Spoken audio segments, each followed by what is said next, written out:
This is the voice of freedom. We are not one voice. We are many. We are your voice. But we can only be effective if you use your voice. Your voice. This is the voice of freedom. We will not hide from the truth. We will ask the hard questions until we are sure we have the truth. Welcome to the voice of freedom, where your voice will never be silenced. Well, g'day folks, how you going? Hope you've had a pretty good sort of a Friday, and welcome to the Friday Night Free-For-All, which is a bit bereft of other people at this juncture. I've had a couple of folks pull out on me, which is okay, because we all have these parties we've got to go to at various different times. The Galactic Larrikins, well, one or two, or possibly 1 and 3 were going to join me, but no sign of them just yet. And I've got to be honest, I'm absolutely knackered. So we do have some good news on the gear front, though. This morning, I woke daughter up at the crack of well before dawn, and we hit the road and headed to Wagga, and we took the new equipment that we got through a company in Wagga called the Streaming Guys. Great guys. G'day to Ben. And went back there today to fix a keyboard that controls these new cameras. Turns out keyboard couldn't be fixed, so no problems with the Streaming Guys. Here's a new keyboard, so we've got that. It's just still sitting, well, packed up in a little box here beside me. So we're going to get it out tomorrow. As you appreciate, Wagga and back today. Had to do a little bit of sleep this afternoon. I haven't done too much else, if I'm honest. So it's been a bit of a drive. I have been trying to catch up a little bit on what's going on with Donald Trump in America. Now, you're seeing a lot of media at the moment, I think, trying to hook Donald Trump into a conversation about the vaccine. And part of that conversation that they are trying to hook him into is to get him to admit that he had something to do with the vaccine rollout. Now, he did have something to do with it. You might recall he went in and got a treatment. Now, you might also recall that he came out and said, "Do what I do. Go and get the shot I got." Now, that's key. Go and get the shot I got. That's not necessarily the shot everybody else has been handing out. So watch this space, I will say. But in the interviews that he's been, I've heard recently, at any rate, they are trying to get him to sign on to the fact of the vaccine rollout.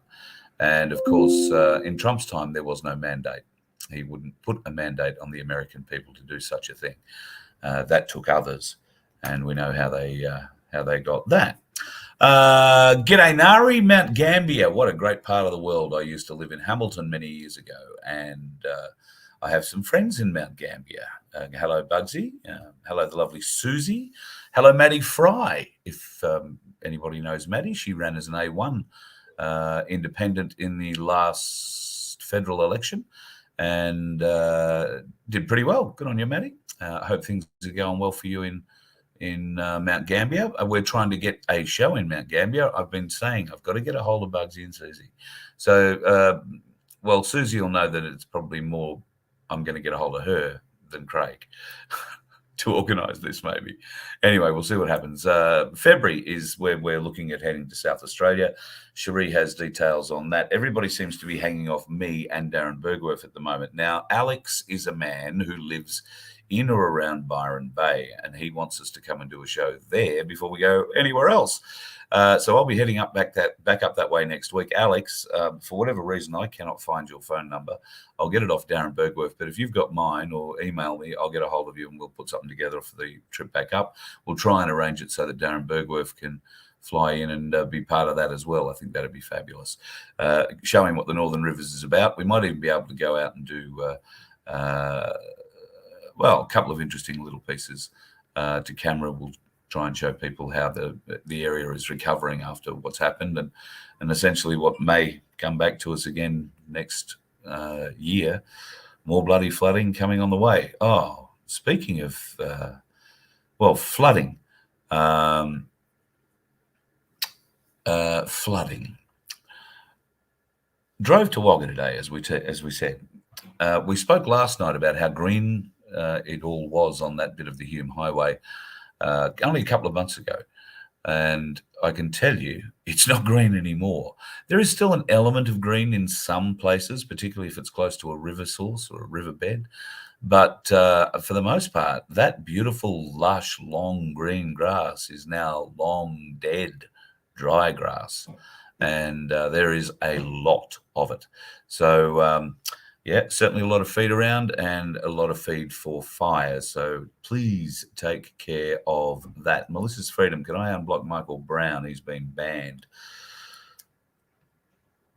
Yeah, all right. I'll have a think. I don't know how I do that. I don't know which platform he's been banned on or by which mod.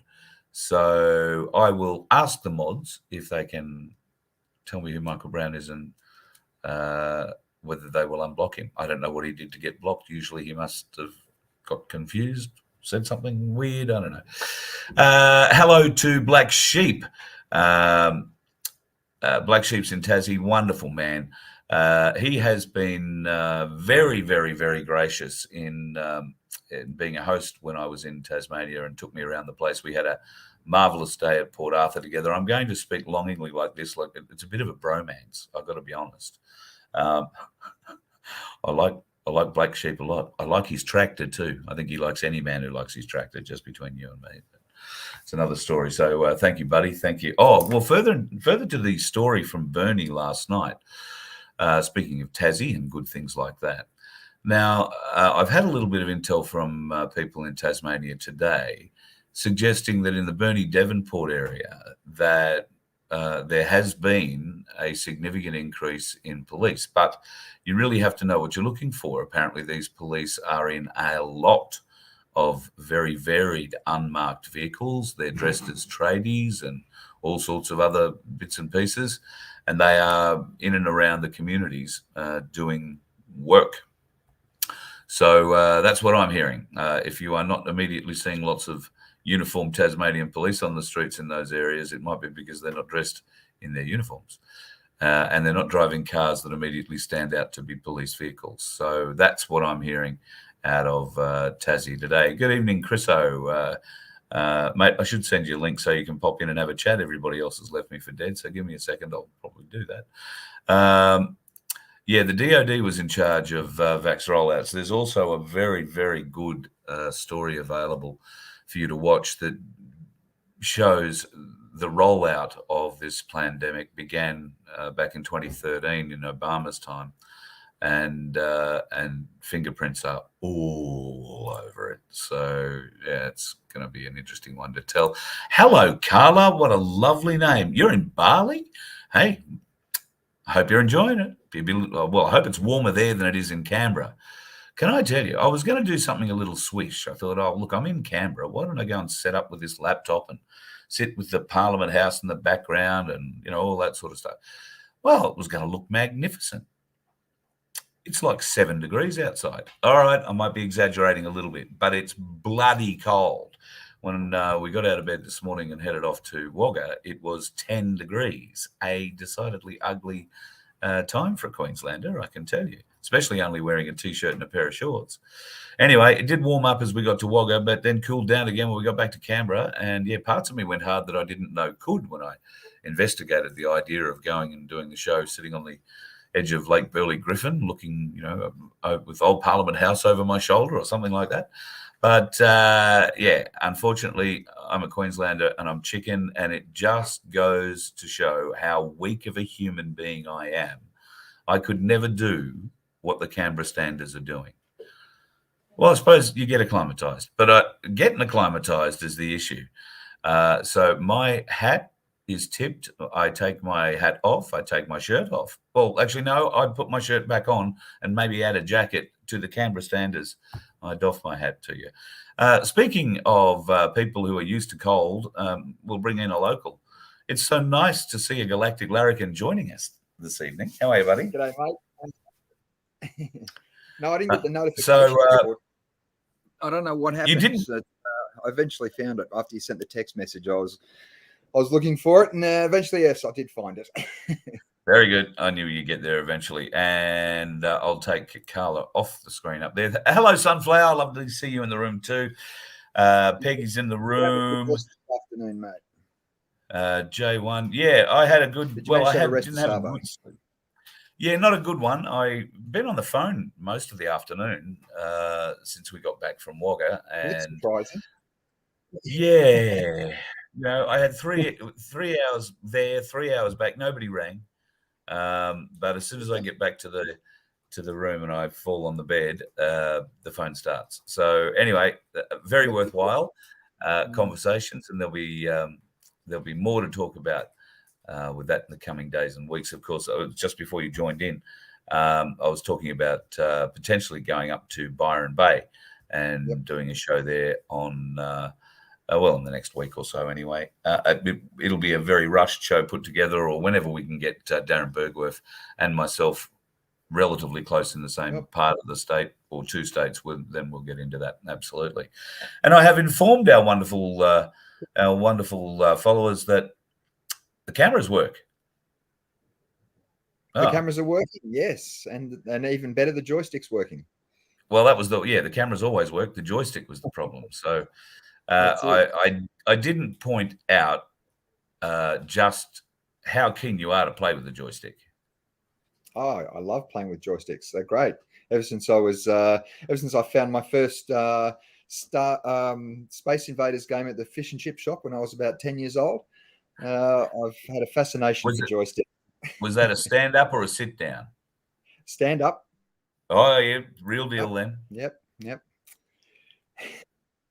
And we progressed along. It went from a black and white one to a color one, and I think then we moved on to other games like Pac-Man and Frogger and.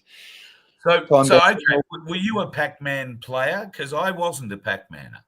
I was a Galaga guy. Galaga. Yeah, there you go. Some other people call it Galaga. I call it Galaga. Galaga, whatever. Yeah, no, that was one of my favorites. Asteroids. I was a big fan of Asteroids. Yeah, in where I grew up in Townsville, we had a skate park that we used to go to every weekend because it was indoors and it was air conditioned, and it was not only a good place to go and talk to girls, but it was also a great place to just go and ball and video games, because it was just the whole wall was just taken up with a whole bank of different games. So you'd spend all your pocket money on all the video games each Saturday. Yep. We used to have a fish and chip shop in the little town that I lived in Western Victoria called Jimmy's.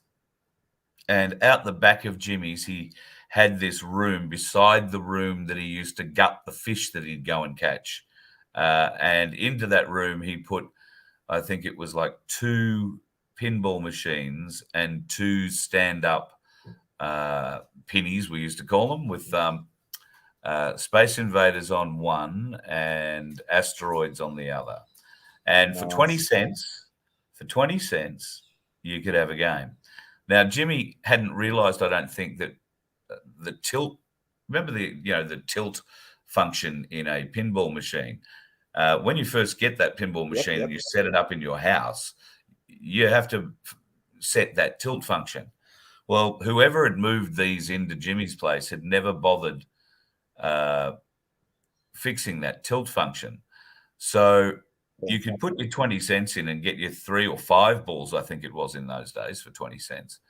And if you were no good at pinball like me, you could grab and lift your end of the pinball table up and roll the ball wherever you liked, bouncing it off whatever you liked. And that's exactly what we did. We'd roll the thing over, get all these free games on 20 cents.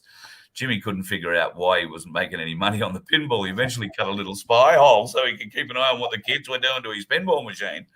And it turns out we were just playing with the tilt, as it was. Nice, but was.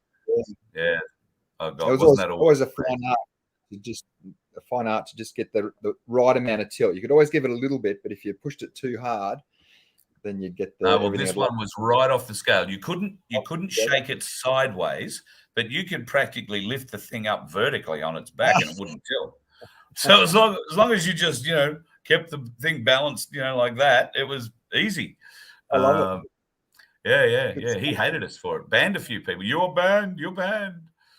Poor old Jimmy, God rest his soul. He went back to Greece for a family holiday, and did a favour for a friend next door, climbed under to do some work under a car, and the jack failed. The car dropped on him. So yeah, that wasn't not too flash. So Chris has just emailed me, sent me a message saying, "How do you want me to jump onto the show if I can't get onto the show?" Hang on, Chris, I'll send you the link, mate. There we go. Link sent. Expect Chris anytime soon. We are on YouTube, Chris, so you can't go and say all those things that you normally like to go and say with Bob. So I was just talking before you came on about Trump. I don't know if you've seen or heard the same things I did today. There seems to be a lot of media in America trying to get Trump to admit something about the vax rollout, trying to get him to take some form of responsibility for that. And I see this as a potential setup for their next phase when they're going to start, turning 180 degrees and start saying exactly what damages may have been created by this and blame Trump. Do you get this, or have you seen anything like that today? Have you been watching anything like that today? No, mate, I haven't at all. I've just been doing other things today. Right. That's interesting, though. That's interesting. And does he deserve some of the blame? I mean, I don't know. It's a tough one. It really is. He's, this whole warp speed thing, and is he responsible for a lot of these deaths that are starting to happen now? If we can say that, probably shouldn't say too much, but we're on YouTube. But well, I don't know how he can be responsible for it. The operation that he started, I actually believe they discovered what the plan was and how the pandemic was expected to roll out, and they needed to get ahead of it. Mm-hmm. I mean, looking from a sort of a Q perspective, it was maybe a lesser of two evils that he chose. It's never easy in war, is it, to know that you've got to make a choice, and both choices involve people dying, but this choice, maybe less people are going to die, or more people are going to wake up, or mate, it's very hard to know. It really is. Well, that first jab that the warp speed jab that they rolled out, I'm led to believe was, for the most part, saline. Nothing hard. And that has extended then the pandemic schedule, because not enough people obviously got, and not everybody obviously got the warp speed thing. So some people did get bad batches, but we know that really the bad batches, or what we are calling the bad batches, if you like, only started to really materialize after round 2. And now we're into round 3, and they've become even more prevalent. They're exposing the issues. So I actually think he did what he could. And when he says he saved, some people are saying he saved 100 million people. Well, that might well be the case. It might not be either. So it could be. But I'm more. At the same time, there are going to be a lot of people who. Dropping out. Sorry, I think we've got a bad connection. I'm actually downloading. I might just go and stop downloading it, and that might help. I'm back in 2 seconds. Right. Got a new movie channel he's starting up at home, so he's obviously stocking up.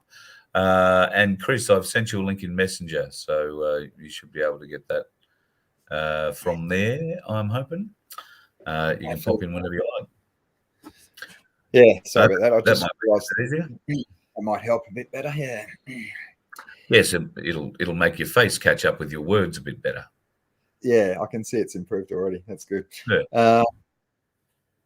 It's a tough one, mate. It really is. I mean, there are going to be people who are going to be pissed off with Trump because he was the one who, got this injection out that is now hurting people. Let's just say.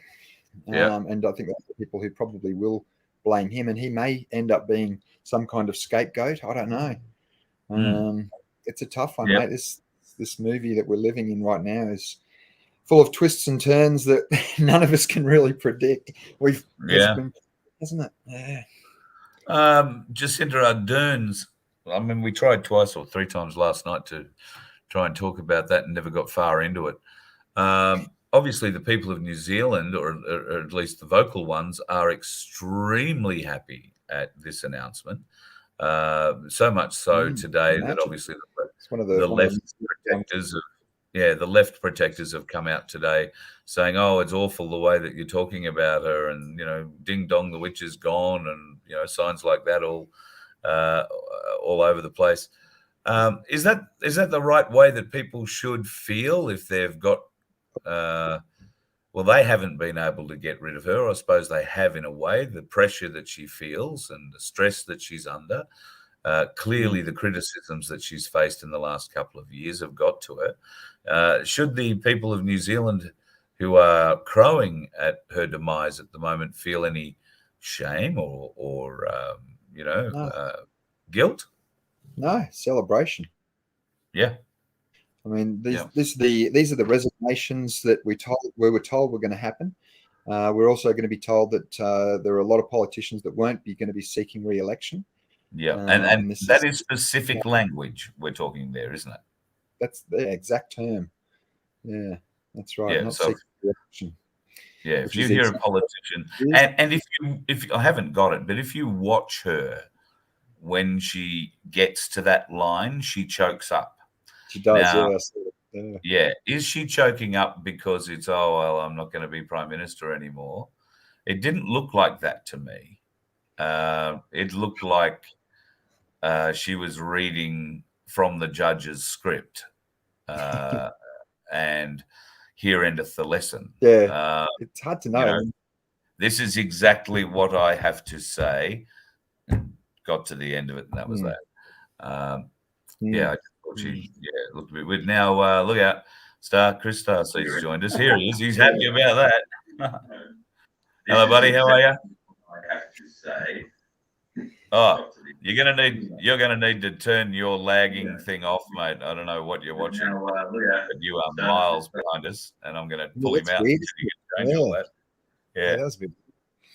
Yeah, he's. I think he's watching something on the television and plugged into something else. So try and fix that up, Chris. And you might have to go back out and come back in again, and we'll see what happens. And I'm looking at him in the green room. He might actually have to go and put your glasses on too. He doesn't like showing his glasses. I think he has one of those, I look older if I'm wearing glasses kind of things. Oh, okay. Yeah, I'm the same. I don't know when my... Yeah. So what's going on with Canberra weather? Here we are, middle of summer, and this morning it was 10 degrees. Yeah, we've had summer. That was it. We had it last week. It was about 2 days, wasn't it? 2 or 3 days, about 30 degrees, and that was it. Mate, okay. There's some weird things going on with the weather, all right. I was sort of, there would be global warming, but I'm very afraid that there could actually be global cooling, which is a lot worse. Yeah. A lot worse than global warming. Evening, Tanya. Nice to see you in. Rising temperatures. Nice to have you in. Glad to see you. John, you're quite right. They probably will only select another tyrant. I just don't think they were expecting to have to select one so soon. And that's where you occasionally see them doing a little bit of a dance, because they may not have fully prepared the next tyrant they wish to install. So that's where it can be a bit fun. Hang on, he's back. Have we got you with this time round without like 7 minutes of lag? Yeah, mate. I think we got it right this time. That's okay. Done well. How are you? How's your week been, Chris? Been pretty flat strap, eh? It's been pretty flat strap. Even the influx of the CMEs that have been coming in from the sun have been kicking my ass. Okay, so you better explain to me what a CME is and why is the sun sending it to us? Coronal mass ejections from the sun. Pretty much that interfere with pretty much most electrical equipment, electromagnetic fields, including the bioelectric magnetic field around our bodies. Why didn't you say? What you could have told me this was coming a week ago. You could have saved me a week in Canberra with a machine that wasn't going to work. Just say, no, your CME is going to screw up your machine. Just go straight to Wagga and get a new one. Yeah, yeah. Oh my God, yeah. I wish I had that foresight. I wish I had that foresight. The sun's going crazy at the moment, isn't it? There's sunspots popping up. There's apparently 15 visible on the sun at the moment. We're in a 15. It's incredible. It's 15 sunspots. What are they called? 15 sunspots. Right.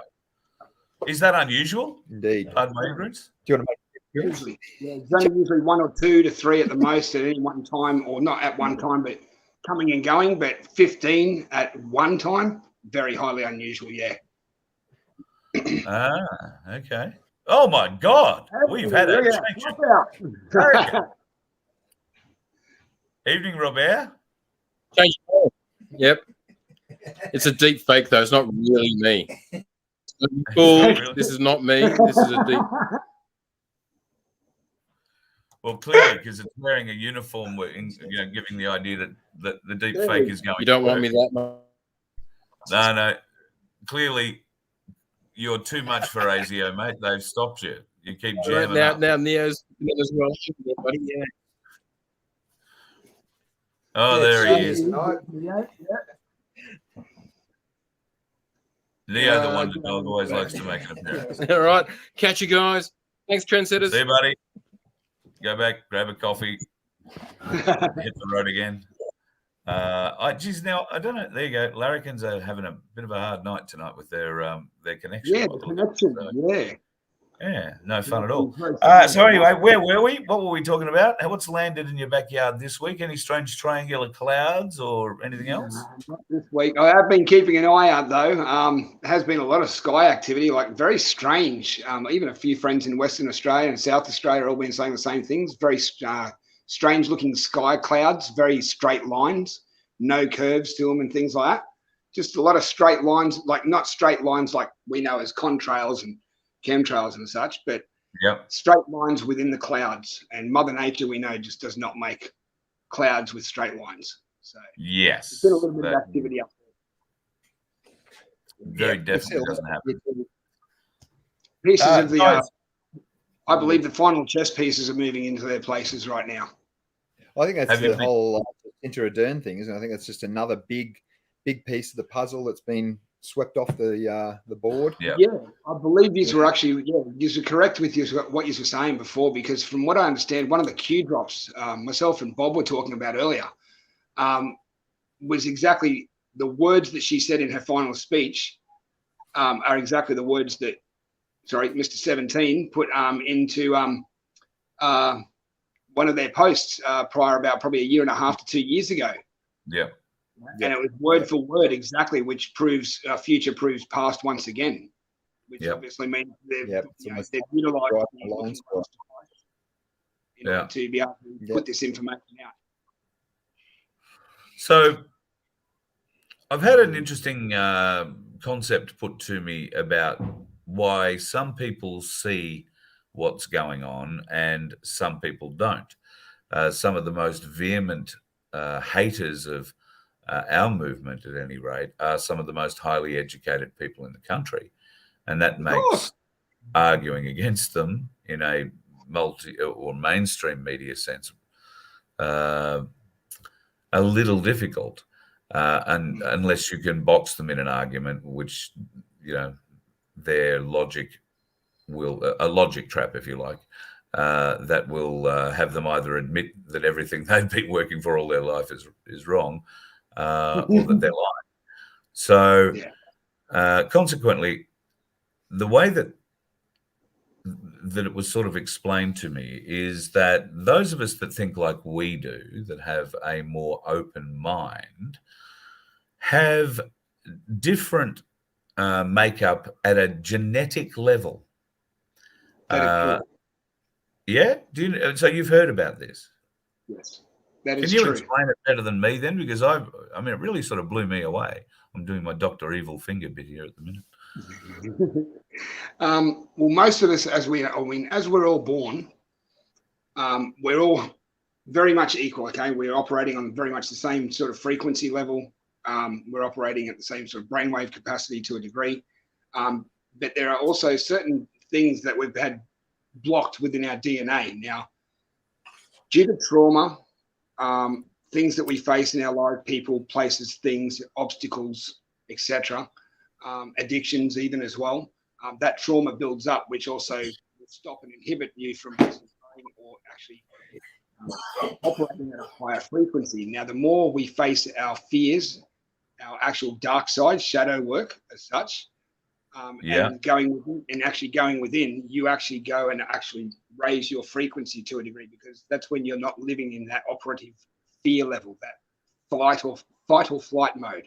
You know what I mean? Yeah. So by operating at a higher frequency,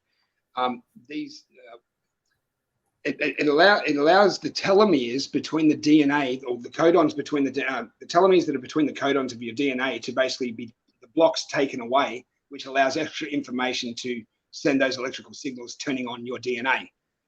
Okay, and basically at the genetic level, yes, at that point in time, once you are operating at a higher frequency and opening up those telomeres and the extra bioelectric activity happening between the DNA and the extra information getting through, you are actually at a genetic level operating higher than a normal human being would be. Yes.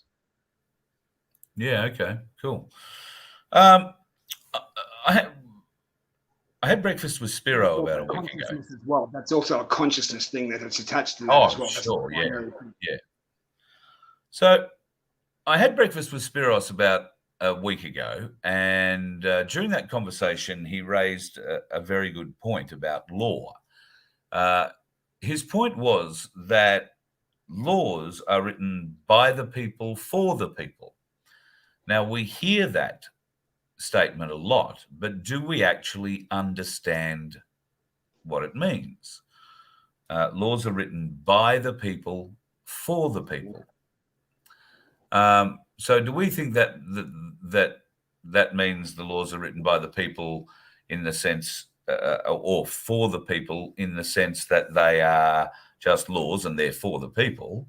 Or, and this is where language is important, and this is where words mean things. This is how language has been used against us. The word for, in the sense of when that particular saying was written, the meaning of the word for has been changed. Because back in the day when that particular saying, we the people, the laws are written by we the people for the people, it doesn't mean we're writing laws for ourselves. It means the for part of that means to the advancement or to the betterment of the people. That's right. So for us. They're in our favor. The laws are in our favor. So exactly. Why do we allow government to make laws not in our favor? The favor of the people. Ignorance and trusting big brother. To a degree. Yes, this is the biggest problem. This is the biggest. Yeah, this is the problem that's the thing that we're going to have come up is that we have trusted the government and we've trusted authority way more than we should have. And because of that, that authority has taken advantage of us. Because unfortunately, the good guys aren't the ones who are running this place. Unfortunately not. And this is an argument that I think we are finding more and more in the common law side of things. It's all well and good for us to have our common law positions. It doesn't matter which version of common law, and there really is only one version of common law. We all just have to get back to the starting point, which is 1215, Magna Carta 1215. That is the starting point of common law. And if you want to argue different, I'm happy to have you on the show. But we need to get back to at least a common point where common law proponents are all on the same page and not, as Ricardo puts it, couldn't agree on the color of an orange. So that is only detrimental to the movement. That is only divisive to the movement. I don't think we need that kind of division, but we do need an enforcement arm for common law proponents if common law is ever going to have a way forward here. How do we enforce the will of the people over the tyrants if the tyrants are the enforcement arm or have control of it? So until a common law group come to me, come to anyone, any one of us, and explain how this can work, I fail to see what going to court and arguing a common law argument, and I'm thinking, I guess in part about what happened yesterday in Coffs Harbour, where the cops smashed the window, took the lady out of the car because she didn't want to identify herself and didn't have registration, didn't have a license.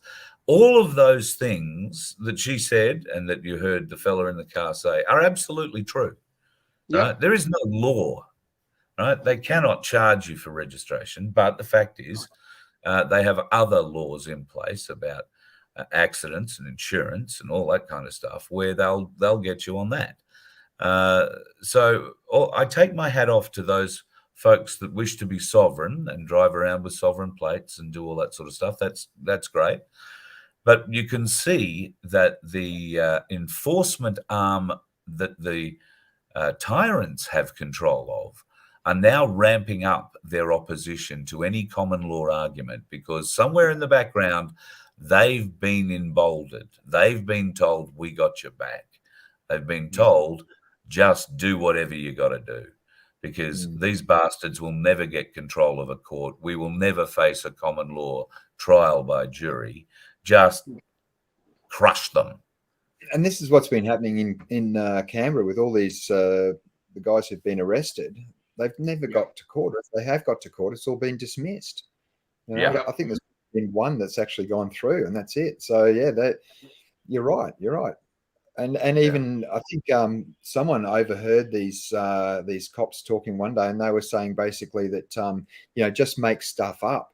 That was one of the terms they had. I can't remember. There was some acronym or whatever it was, but basically their whole idea was, just make something up to get them in the paddy wagon and get them out of here, and then they'll let them out of the paddy wagon 100 meters up the road half an hour later when it's all. That's exactly down. Right. Yeah. I mean, I've actually seen that happen in Queensland. Seen it happen. They literally take them 2 blocks away and let them out. Yeah, well, we saw it happen at the Governor General's that night when they were arresting everyone, and all they did was just let them out. Once everyone had left, they just let them out of the paddy wagons and let them go. Too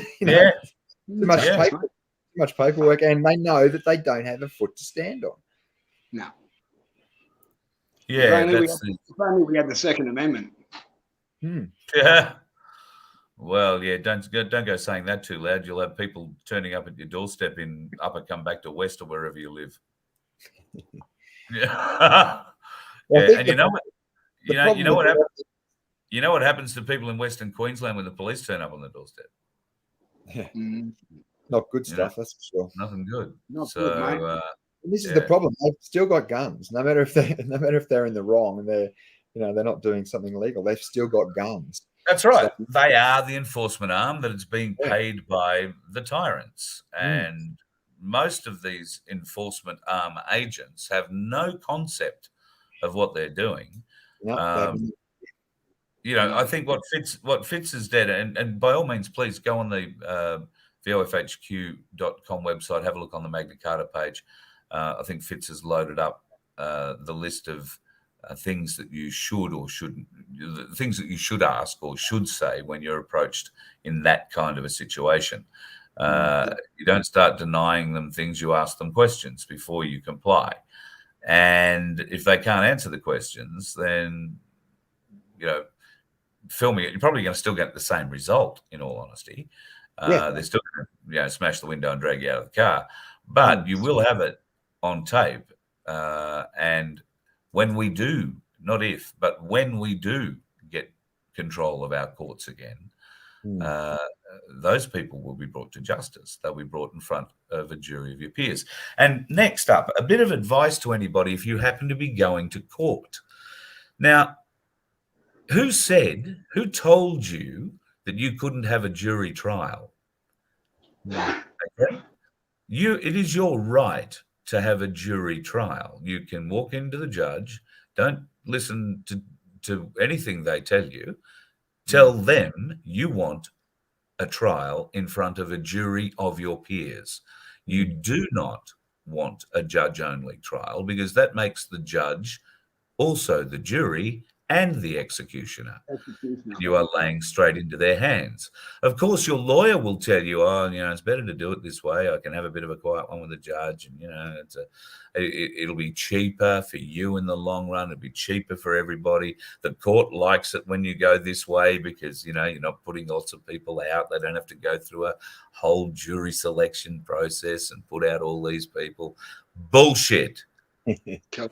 Bullshit. Yep. Ask for your jury trial. It's your right. Particularly on a petty matter. Now, this leads me to an email that I got today, resent through Cherie, if memory serves, about a lady, an 80-plus-year-old lady in Queensland who has recently had a fall and hurt her shoulder, or had recently hurt her shoulder. Police pulled her over while driving the car and gave her something like a $1,200 fine. And I guess that's going to be 3 or 4 points off her license because she was wearing her seatbelt incorrectly. Instead of going over her broken shoulder, she had it going under her arm. 80 plus years of age, and they've banged her with a $1,200 fine. How ridiculous. Because she was not wearing her seatbelt correctly. Now, I've been asked to try and find some legal help for her in Queensland. No, I don't hang around with lawyers. Well, Spiros, is the exception, and he's not a lawyer. So I don't have access to lawyers that I can say, ring this bloke and he'll give you some free advice. Let me give you some free advice. Go to court. Take that to court. Do not walk into the magistrate and say, I'll abide by your decision. Say, I want a jury trial. And I guarantee you, in a jury trial, it requires all 12 people to think you are guilty of that heinous crime of not wearing your seatbelt correctly because you had a broken shoulder.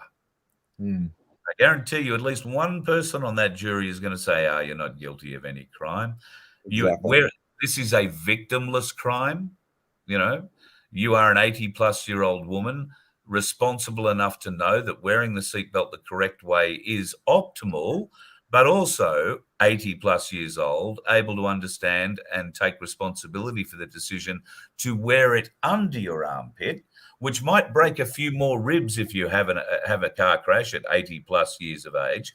But if the car crash doesn't kill you, a fucking heart attack when you have the car crash probably will. So I'd be taking the lesser of two evils and putting it under the thing and explaining that to the jury. Yeah. And there is not a jury on earth that is going to convict you of the heinous crime of wearing your seatbelt incorrectly because you had a broken shoulder. That's right. So Never. that would be my advice. And now there are advocates. If you're not able to take this and present this sort of argument yourself in court, you can get a Mackenzie's friend, or maybe you can find a solicitor who will argue this for you and who will say, we want this in front of a jury. Thank you. But I'm not sure where in Queensland you live, but if it's on the Gold Coast, I sincerely doubt you're going to find a lawyer who's going to stand up and do that. I mean, the thing about lawyers is they've all passed the bar, right?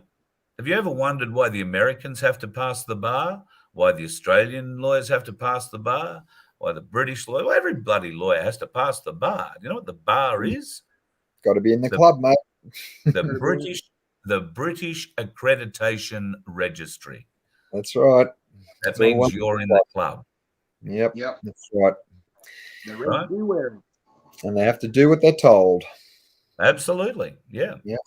So there are those that refuse to drink the blood, attend the sacrifice, and move up.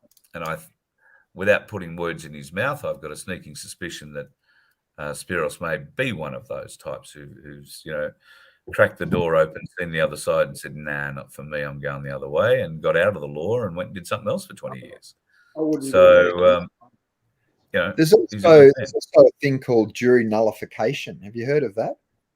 No. Yeah, well, it's a pity Spiros isn't here tonight. It'd be good to ask him a bit about it. But the jury does have the power to nullify a bad law. If there's a law that's bad, they can nullify it. Yeah, it'd be interesting to learn a bit more about it, but I have heard of it. Certainly would. And how to get that applied if you are on a jury that discovers a bad law. I know that certainly is part of trial by jury. In fact, it's incumbent upon the jury members to bring the law that brought the person before them. If they find that person not guilty of that crime, it's incumbent upon the jury to then look at the law that brought that person before them. And if it's a stupid law or a ridiculous one, draw a line through it and move on. No more stupid, ridiculous law. Can't do that anymore. Don't waste the people's time by, bringing that shit up. Yeah, and like you say, with the example of the underarm seatbelt, you could go to trial and the jury could get to that and say, hang on, this is a ridiculous law. Why is there a law that says you've got to have it over your shoulder? That's stupid. Let's nullify that law, and then the law's no more. So where is the responsibility? Does the responsibility rest with the driver of the car or the person who chooses to miswear the seatbelt? And I'm excluding children here. I'm only talking about adults. Where does the responsibility lie if they were to miswear the seatbelt in this way, put it around or under their arm, and they have an accident? A lot of these laws brought in for our self-protection in cars and whatnot are because of first responders and the trauma that they suffer when they get to an accident scene and find what they find. Therefore, ways have been designed to have the people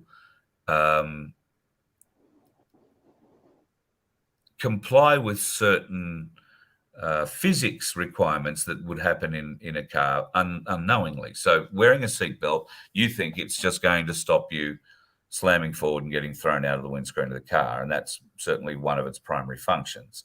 But by miswearing the seatbelt, you take responsibility for the fact that I might submarine out of my seatbelt now and wind up face first buried in the footwell, or I might come out of the seatbelt now because it's not over my shoulder, it's under it. So I've really only got the lap sash holding me in. At the end of the day, it's going to be your face going through the glass first, your face hitting the bitumen first, your body rolling along the road.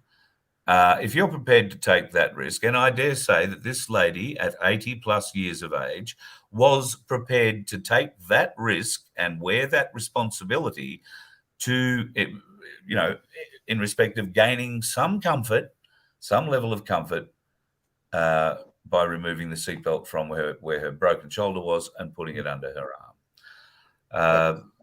And maybe kept a little bit extra distance just so to make sure that there's no risk of having an accident, Once again, taking responsibility for yourself. I mean, you can't take responsibility for the numptard dickhead who comes and T-bones you because they've driven through a red light.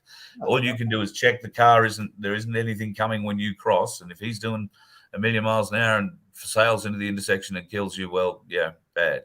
But it wasn't any fault of yours. That does that, just your time, I guess, if that kind of thing happens. Yeah. So, I just thought that was a interesting thing that's going forward. A lot of laws like that are not needed. It's just extra bureaucracy. It's just more fines, more revenue raising, and not necessarily safety. Things like speed bumps. Speed bumps actually cause accidents, cause more accidents than apparently. Yeah. And they are also the highest cause of worn-out suspension struts, particularly the metal square speed humps. You know those.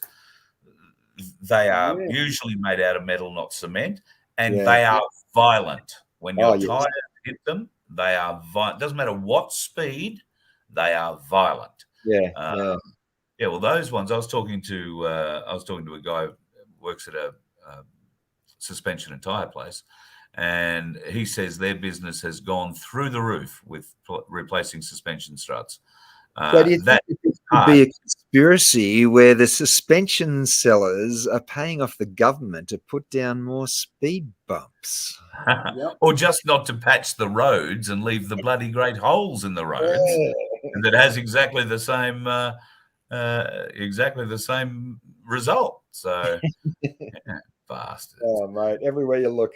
Yeah. All the while, still lining the pockets of the people that are making the actual suspension springs as well, because it's all hand in hand too. There, Exactly. Yeah.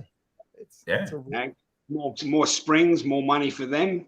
Make the speed pumps not designed that that are designed to create the cracks or the the breaks in these springs. Yep. All hand in hand. And another one, sorry, another little conspiracy theory of mine is traffic lights and red lights, and the petrol companies paying the governments to install more and more red lights, so that more and more people just sit there wasting petrol for minutes on end. You think about the millions of cars that are just sitting there where they don't need to. There's no cars coming. They could quite easily just go across the road, but they don't, because they got this indoctrinated red light there telling them that they're not allowed to move. Yeah. It's bullshit. I don't know that. I mean, that's a deep thought with the petrol companies. And to be honest, I didn't see that level of tinfoil in your house. Oh, mate, I'm always looking for stuff. I believe his tinfoil hat has turned into a crown of knowledge there, Carl. That's it. Over the years. Yeah, well, look, okay, I can sort of see that, and I can understand why the petrol companies might do that. But what about 15-minute cities? That's going to screw up the whole wait, and that's your traffic light plan. Yeah, well, this was before. I mean, we've had red lights for ages. Very true. 15 minutes. This happened 15 minutes ago. Yeah, well, you know what it'll be with 15-minute cities. It won't be traffic lights. It'll be pedestrian crossings. Yeah. That's what it'll be. And distracted as much as they can, and keep materialism and consumerism going as best as they can too. Yep. As long as you can beat a path to your local Westfield shopping centre, which will be downsized and take over your local strip mall. It'll be home delivery. With home delivery, you won't even have to go out. Because you won't want to, because now apparently the latest move from the group of fucktards at Davos is climate lockdowns. They're going to lock us down because, the carbon footprint you're putting out is far too heavy. We need the Earth to recover. And look what it did during those 2 years of pandemic lockdown. All right. So what we're going to do is we're going to lock you all down to help the Earth again. That's their plan. It was pretty cool how there was no pollution in all the cities. That was pretty cool. Look, I'm not saying it's not a good plan, but... just for the wrong reasons, It's just for the wrong reasons, And if they weren't hiding so much technology from us, there wouldn't be the levels of pollution in the cities that there are, because we wouldn't be driving around in using internal combustion engines invented 120 years ago, That's right. and have not advanced much in technology since. Mm-hmm. Because it's been hidden from us. I watched a video.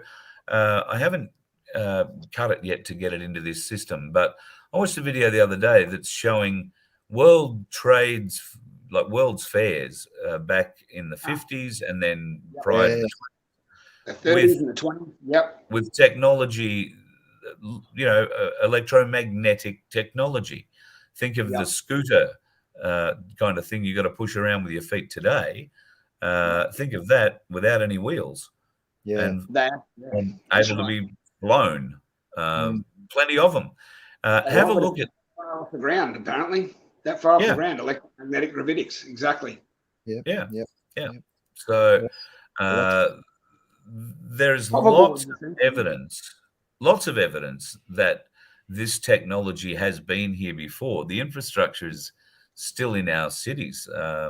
They reckon that the what do they call it? The High Line in Chicago. There's a train line that sort of goes around through all the buildings. I think it's called the High Line somewhere. The elevation. It's called the L. L. The elevation. Yep. Right. So they reckon the L is part of this old technology, and it's been disguised and turned into a train line. It has. So I've seen the footage of it. Of it. Yeah, completely unbelievable footage. Like, you look at what we've got today, and it's like a step backwards, mate. We are in the dark ages. Yeah, virtually. Yeah. And what we were told with the dark age was probably dark ages back then was actually probably the prime of still where we were still using some of this technology before it was suppressed and taken away from us. Yeah. All reversing. Thanks for reminding me. Hit the like button, folks, and subscribe if you haven't done already. I'm trying to scare YouTube. We might get them to scare up another 100 subscribers out of them before the end of this year.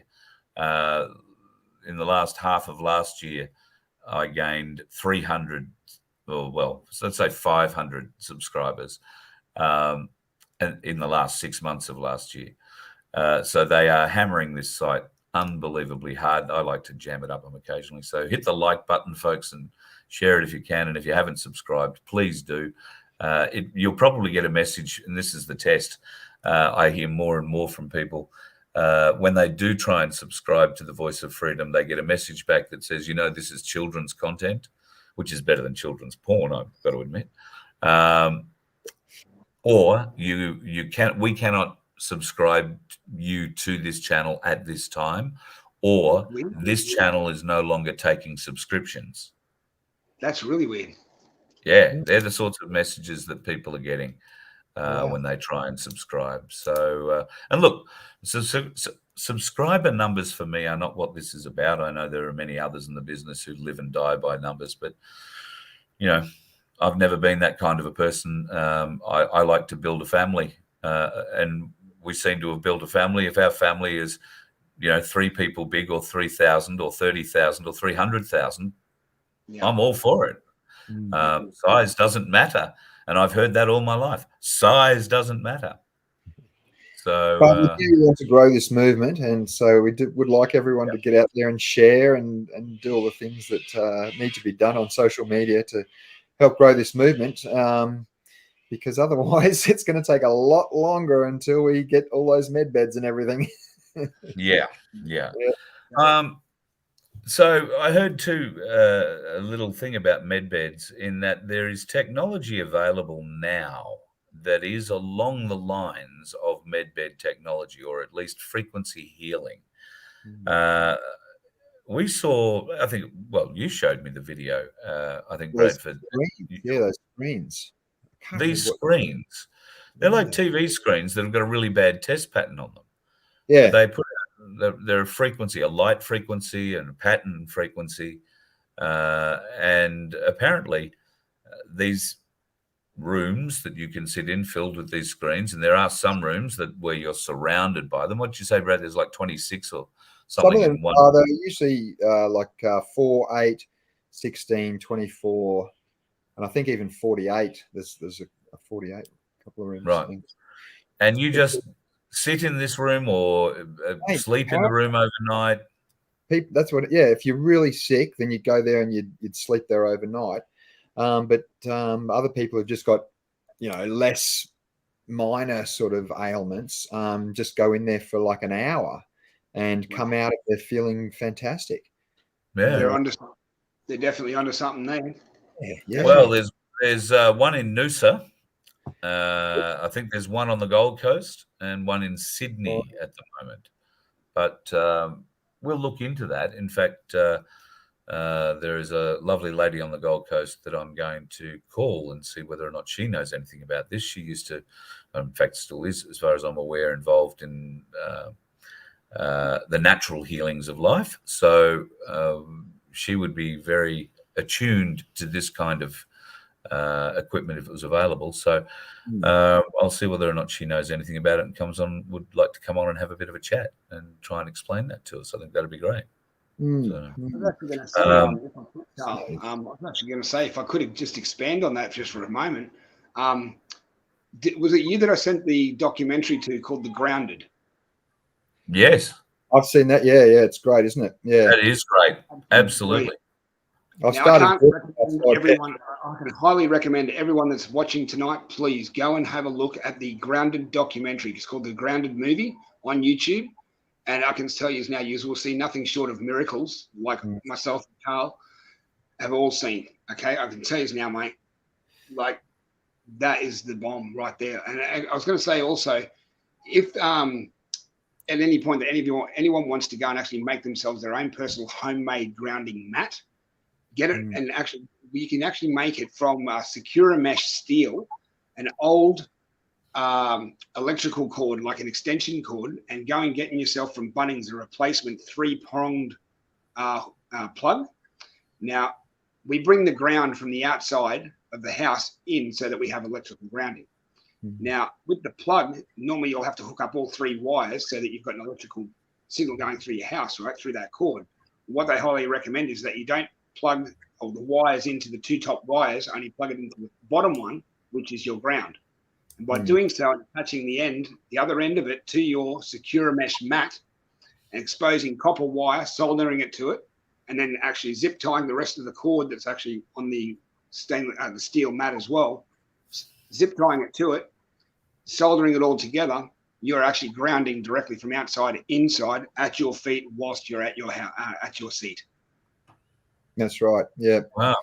Or you could even just take a wire and outside with a grounding rod and just shove it in the earth itself if you wanted to. Well. Absolutely. Yeah.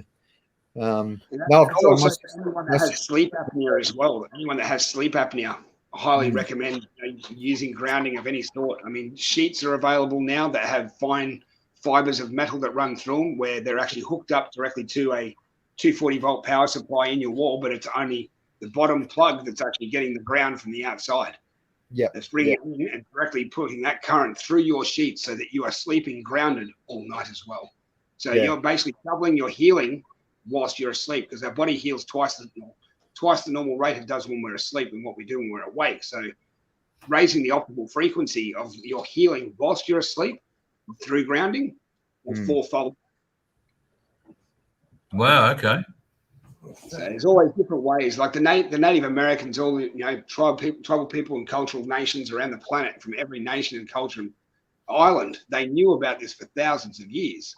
I mean, they, as I said, Native Americans used to walk around with moccasins. Now, moccasins are made of leather, primarily at the bottom, taken from the skin or cowhide, as such, which is a natural element.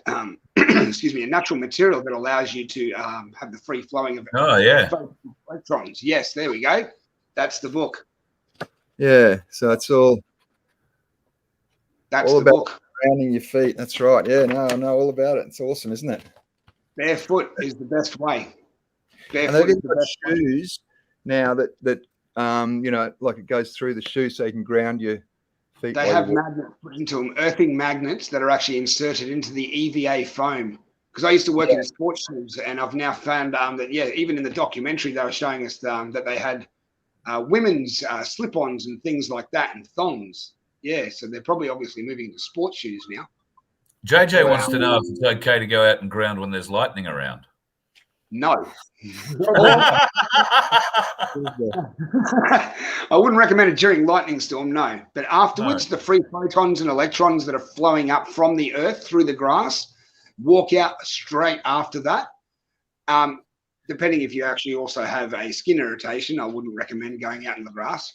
But if you don't, and it's freshly rained outside, and there's beautiful sunshine as well, the photons and electrons and the free radicals coming up through the earth, flowing with that frequency that operates through your frequency, brings you at a more optimized level of operation.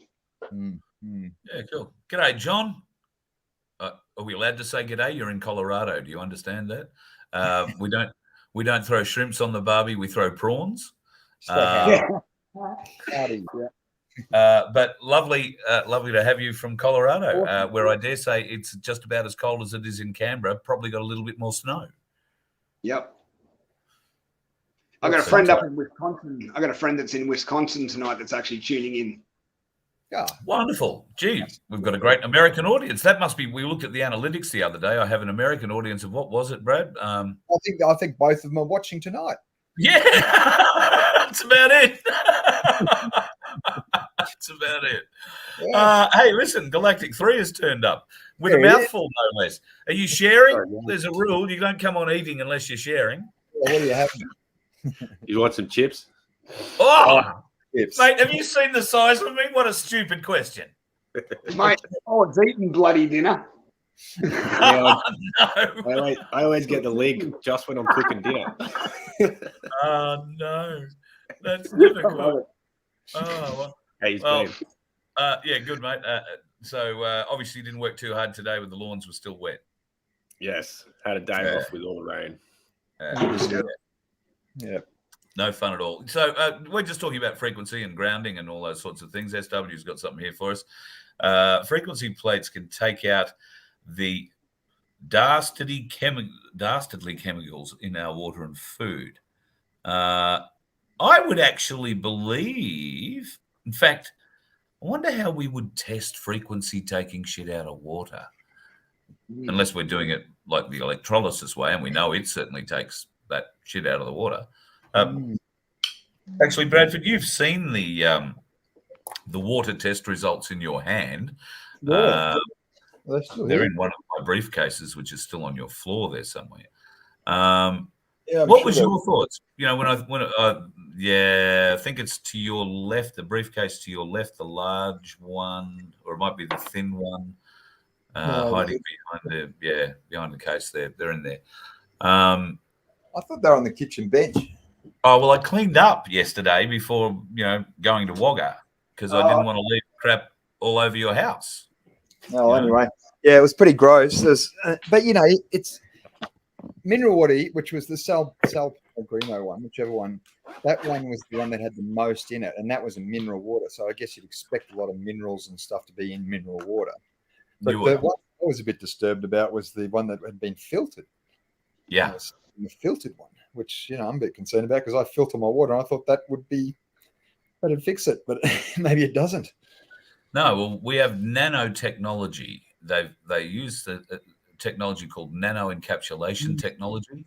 And so they can put something of a nano size in a water molecule. And only when the water molecule breaks down in the body of whatever's drunk it does the molecule split or release what it has inside it. And in this way, they are adding 1 or 2 small nano bits at a time, I guess, in every molecule of water, this shit to our bodies. And it's metallic. I mean, I'm not joking. It was metallic. It was magnetic. I mean, definitely. Yeah, sorry, magnetic. I've actually got a photo. I wish I was on my laptop upstairs right now. I actually got a photo of a group called Hitachi back in the 1980s. It was very popular for a while, but they went underground from what I understand. But this actual thing is what I'm looking at in this photo is called smart dust. And it's made by Hitachi, and it's only a micron across wide and a micron across that way. And looking at this thing, you'd think it's just a piece of dust, but it's metallic, as you said, and it's a transmitter, or it's a receiver. And they were able to put it into almost virtually anything that we're actually eating today or drinking. They can even spray it from the sky, it can soak through your skin, anything. There are so many great grounding ideas coming up in the chat. You just need a copper wire running from the ground outside to your bare skin, like a toe loop. Just stick it over your big toe when you go to bed. Yep. You can even get that magnetic, that metallic tape, sticky tape. Somebody else said that they know somebody who sticks metallic tape over their bed. Yeah. I've never even heard of it. Yeah. But you can do it for free. But it's interesting, isn't it, that we're seeing this influx of new frequency healing opportunities. The iTerra wands. Now, that's the only thing I've had any I've had one experience with an iTerra wand, and look, it worked for me. I don't know that it was meant to work after one go. Might have been psychosomatic, but the fact was, I had a bloody sore foot, and it had been bloody sore for a week or more. I gave the iTerra wand a go, about 15 minutes. The next day, all bar the slightest pain gone from the foot, and I haven't had it back. I haven't had any pain from the day after that onwards.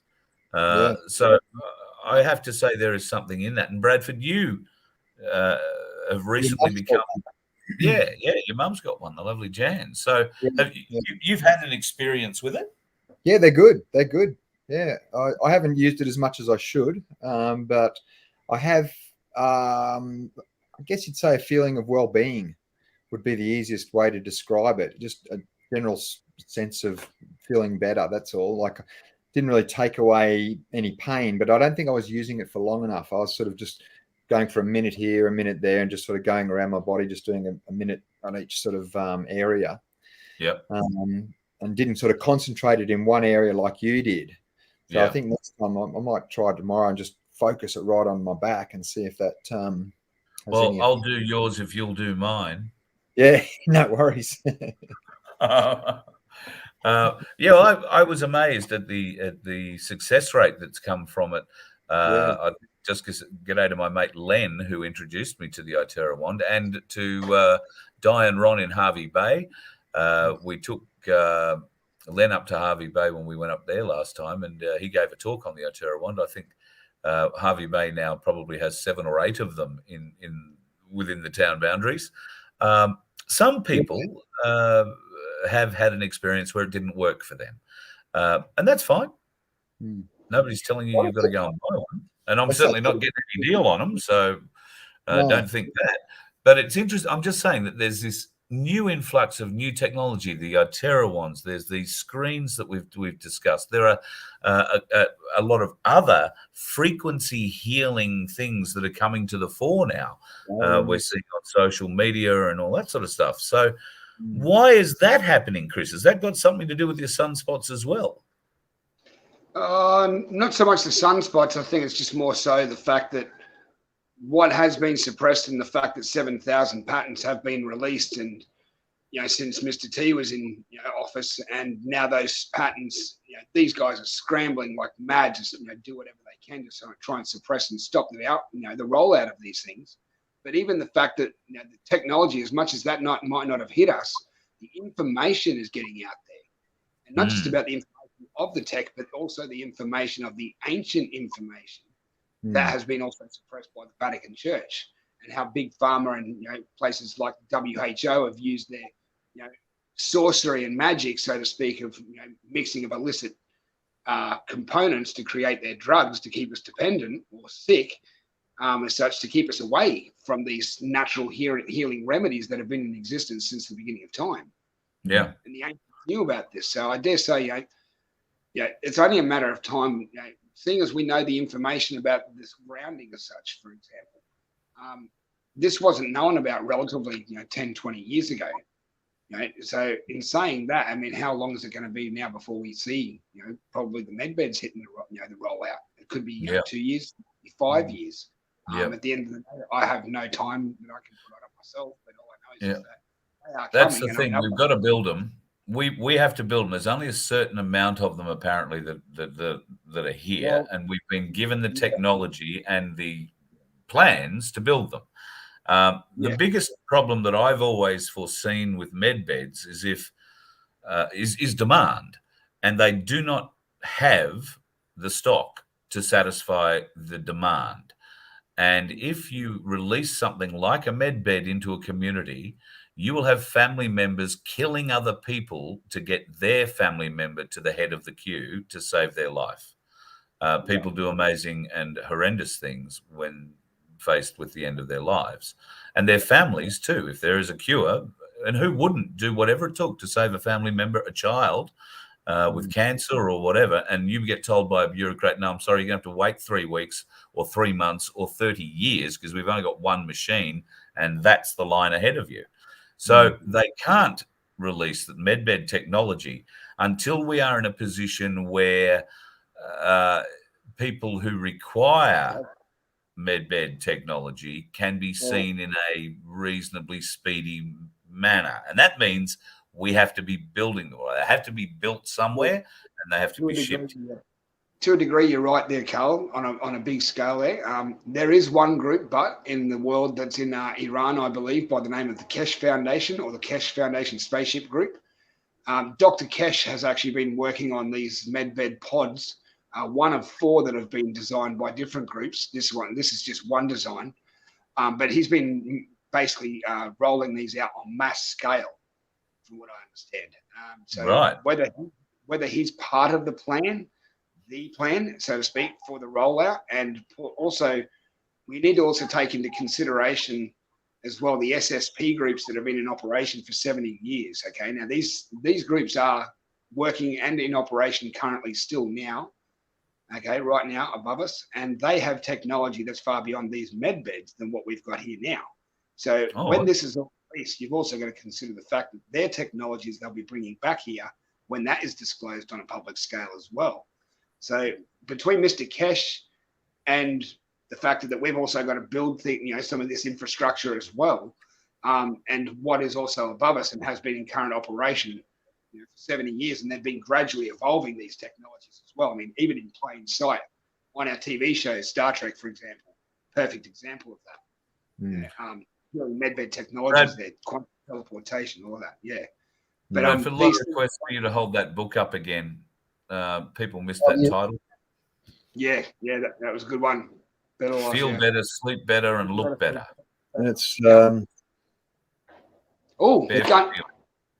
I guess gunshots going off in the background. Oh my God! Gunshots. Yeah. What the hell? Can you see that? Yeah. Wow. How close? Huh. That sounds like it's coming from upstairs. No, not here. That's definitely up the street near the main five ways. Oh, wow.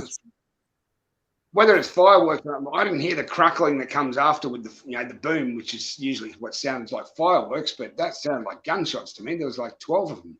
Yeah. A whole magazine. Yeah. Yeah, so it's barefoothealing.com.au. 1300-earthing or barefoothealing.com.au. Excellent. There'll be lots of folks who'll be happy to get that.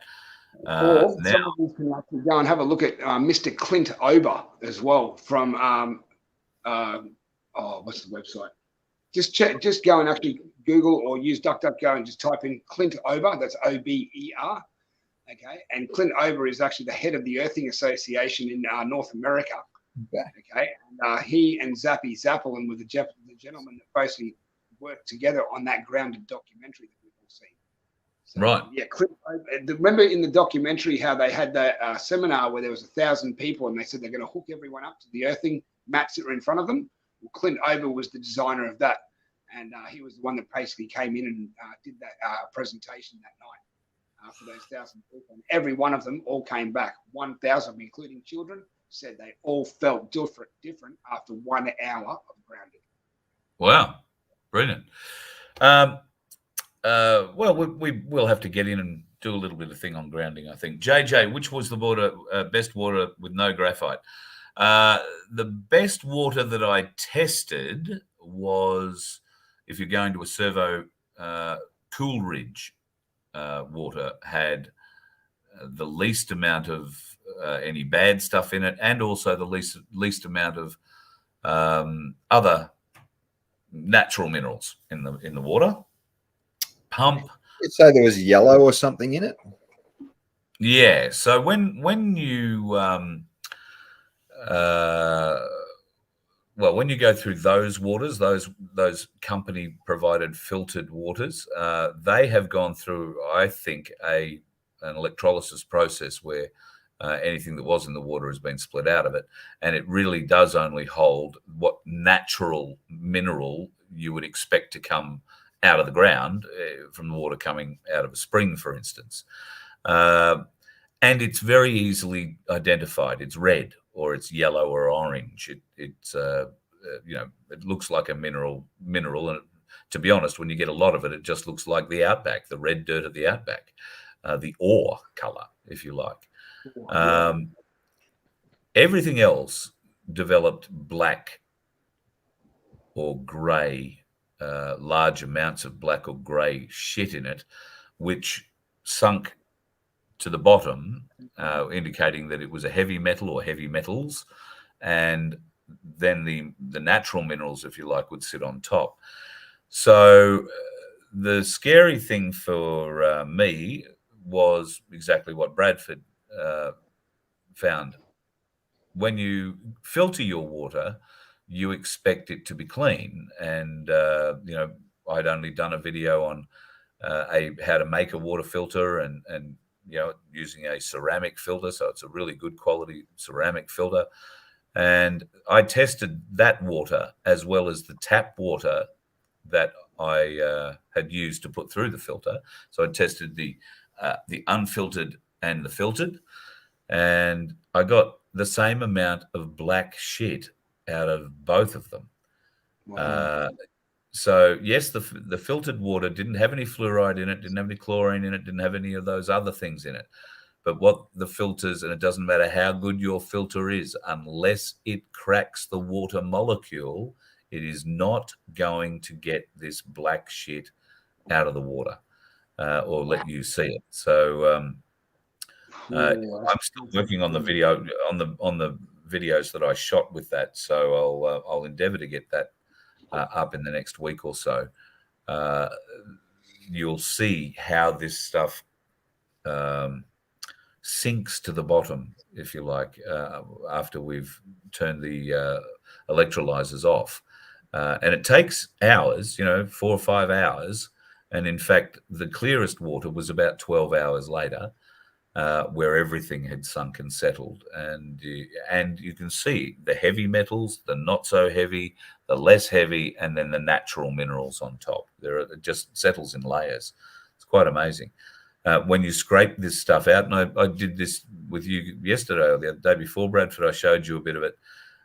We scraped out the tiniest little bit, looked like a bit of dust. And then I crushed that and it got tinier and tinier and tinier again. And then we took a photo of that and then blew that photo up just to see what else we could see. Did you see the end of it? It was like a fractal, yeah. Yeah. I mean, smaller. That's incredible. Yeah, smaller and smaller and smaller bits and while you might think, oh, they're just an individual particle of dust, they're not, because you run a magnet over it and it'll pick them up. Yep. So yeah, it's proof in the pudding as to how much our planet's been poisoned. Hey, it is. Yep, 100%. I'm really glad that we've invited Mark along tonight so he can eat so he can watch me. I've got a full plate of cold bloody, what I call scrambled eggs here, mate. Well, listen, I reckon that's gotta eat, and I haven't. So we've nearly done an hour and a half. So I reckon that's a hint. You guys are hungry, and not that I'm going to fade away, but I wouldn't mind something today.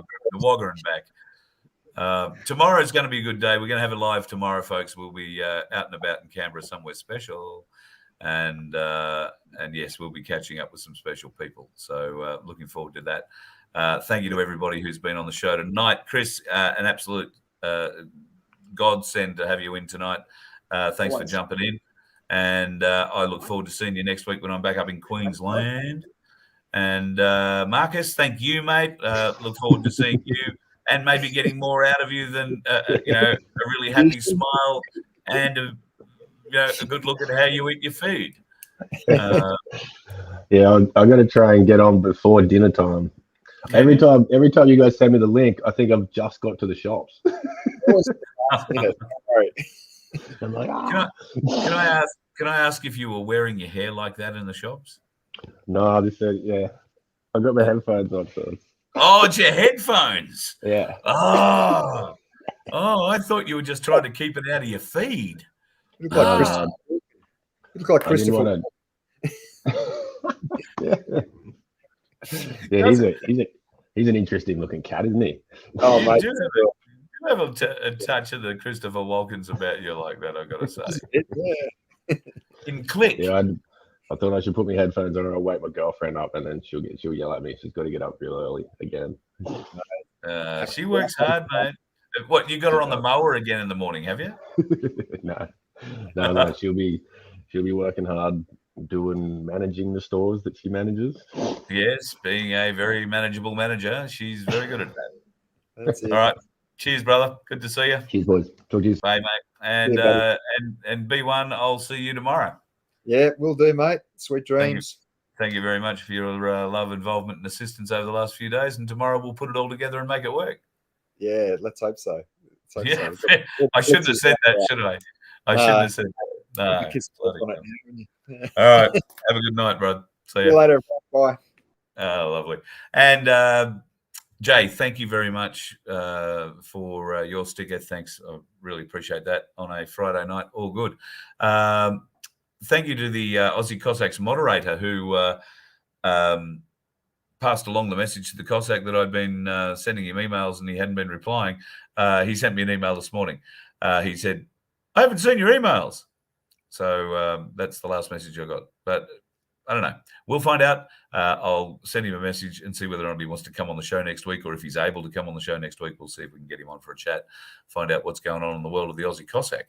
As I said, tomorrow is going to be a bit of a special day. We're going to play with some of the new equipment, and depending on the day, if it's raining, then obviously we're not going to take out all the new equipment, but we will have the ability to go and do a live show from wherever we happen to be in Canberra tomorrow. And I'm looking forward to bringing a few guests to you from wherever it's going to be. Can't tell you where it's going to be just yet. So, it's sort of secret squirrely.